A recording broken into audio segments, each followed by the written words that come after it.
नमस्ते नमस्कार जय हिंद दोस्तों, स्वागत है आपका आपके अपने प्लेटफॉर्म भीष्माइएस में।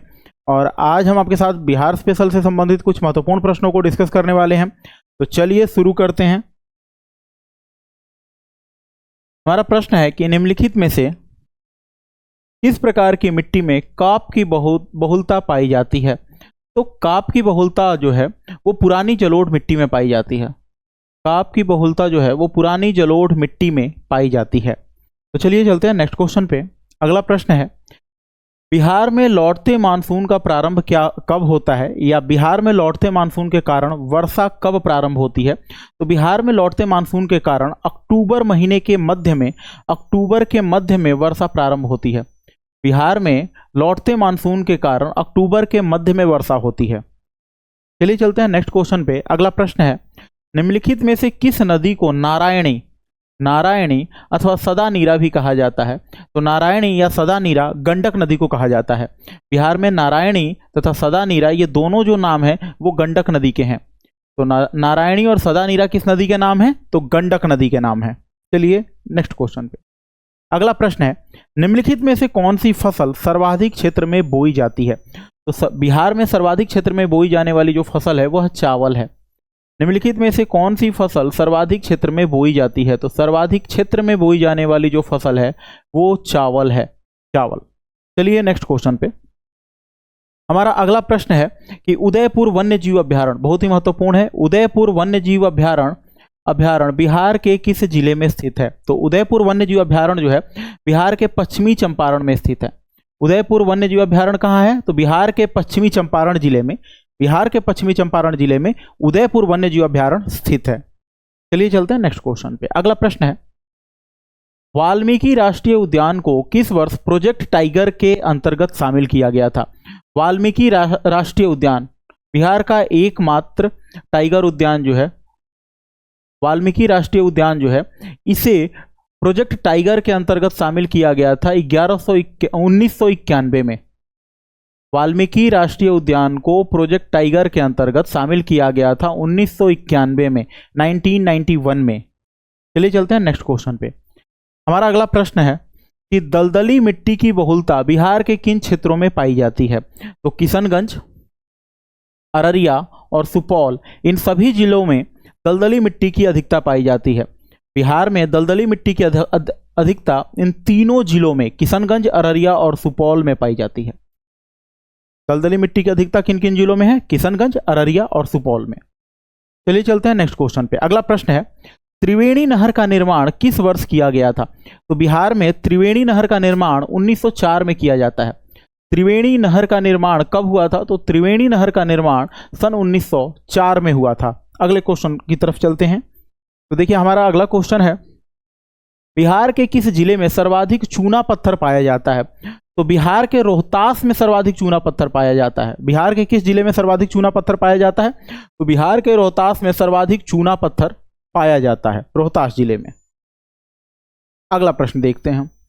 2011 की जनगणना के अनुसार बिहार का शिशु लिंगानुपात 0 से लेके 6 वर्ष तक के बच्चों को हम लोग शिशु श्रेणी में रखते हैं। 0 से लेके 6 वर्ष तक के बच्चों को हम लोग शिशु श्रेणी में रखते हैं। तो यही पूछा जा रहा है कि 2011 की जनगणना के अनुसार बिहार का शिशु लिंगानुपात कितना है। तो बिहार का जो शिशु लिंगानुपात है वो 935 है। बिहार का शिशु लिंगानुपात 935 है। चलिए चलते हैं नेक्स्ट क्वेश्चन पे। अगला प्रश्न है, बिहार की औसत वर्षा कितनी है। तो बिहार की औसत वर्षा जो है वो 112 सेंटीमीटर है। बिहार में औसत वर्षा कितनी होती है? तो बिहार में औसत वर्षा 112 सेंटीमीटर होती है। चलिए चलते हैं नेक्स्ट क्वेश्चन पे। अगला प्रश्न है, वर्तमान में बिहार में अनुमंडलों की कुल संख्या कितनी है। अनुमंडलों की कुल संख्या, बिहार में कुल अनुमंडलों की संख्या 101 है। वर्तमान में बिहार में अनुमंडलों की कुल संख्या कितनी है? तो 101 है। चलिए चलते हैं नेक्स्ट क्वेश्चन पे। अगला प्रश्न है, राज्य की कार्यपालिका की वास्तविक शक्ति किसमें निहित है। तो राज्य की कार्यपालिका की वास्तविक शक्ति जो है वो मुख्यमंत्री में निहित है। राज्य की कार्यपालिका की वास्तविक शक्ति जो है वो मुख्यमंत्री में निहित है। अगला प्रश्न देखते हैं। हमारा अगला प्रश्न है, जहानाबाद से अलग करके बिहार के 38वें जिले के रूप में अरवल को कब स्थापित किया गया था? जरा ये एक फैक्ट भी याद रखिएगा, एग्जामिनेशन में पूछा जा सकता है कि बिहार का 38वां जिला कौन था। तो बिहार का 38वां जिला जो था वो अरवल था, और 38वें जिले के रूप में अरवल को मान्यता मिलती है 2001 में। 38वें जिले के रूप में अरवल को मान्यता मिलती है 2001 में।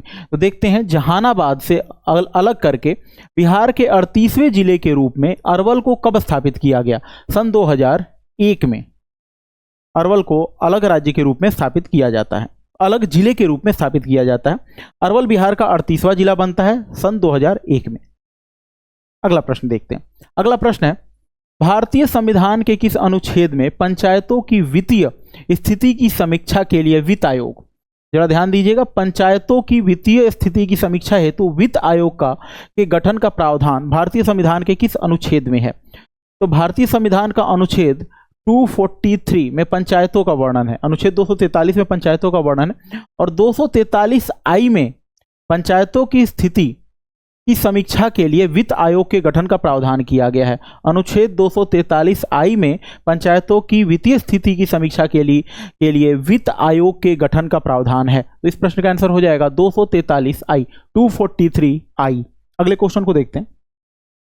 हमारा अगला प्रश्न है, किसी राज्य में महाधिवक्ता की नियुक्ति किसके द्वारा की जाती है? तो किसी भी राज्य में उस राज्य के महाधिवक्ता की नियुक्ति उस राज्य का राज्यपाल करता है। किसी भी राज्य में उस राज्य के महाधिवक्ता की नियुक्ति उस राज्य का राज्यपाल करता है। कौन करता है? राज्यपाल करता है।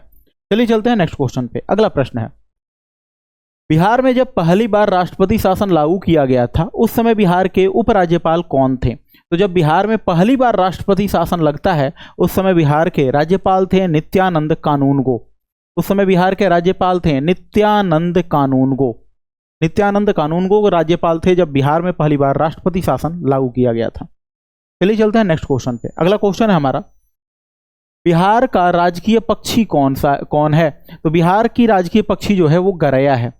बिहार की राजकीय पक्षी जो है वो गरैया है। नेक्स्ट क्वेश्चन को देखते हैं। हमारा नेक्स्ट क्वेश्चन है, ग्राम पंचायत का प्रधान कौन होता है? ग्राम पंचायत का प्रधान होता है मुखिया। ग्राम पंचायत का प्रधान जो है वो मुखिया होता है। चलते हैं नेक्स्ट क्वेश्चन पे। अगला प्रश्न है, किसी भी राज्य के राज्यपाल को नियुक्ति करने का अधिकार है? किसी भी राज्य के राज्यपाल को नियुक्ति करने का अधिकार है महाधिवक्ता का, राज्य के लोक सेवा आयोग के अध्यक्ष का और मुख्यमंत्री का। यानी किसी भी राज्य का राज्यपाल इन तीनों लोगों की नियुक्ति करता है। उस राज्य के महाधिवक्ता की भी नियुक्ति करता है, राज्य लोक सेवा आयोग के अध्यक्ष की भी नियुक्ति करता है और मुख्यमंत्री की भी नियुक्ति करता है। तो किसी भी राज्य का राज्यपाल उस राज्य के महाधिवक्ता का, उस राज्य के लोक सेवा आयोग के अध्यक्ष का और उस राज्य के मुख्यमंत्री की नियुक्ति करता है। इन तीनों की नियुक्ति राज्यपाल करेगा। यदि आपको हमारा प्रयास अच्छा लगता है तो हमारे वीडियोज को जल्दी से लाइक, शेयर एंड सब्सक्राइब कर दें। धन्यवाद।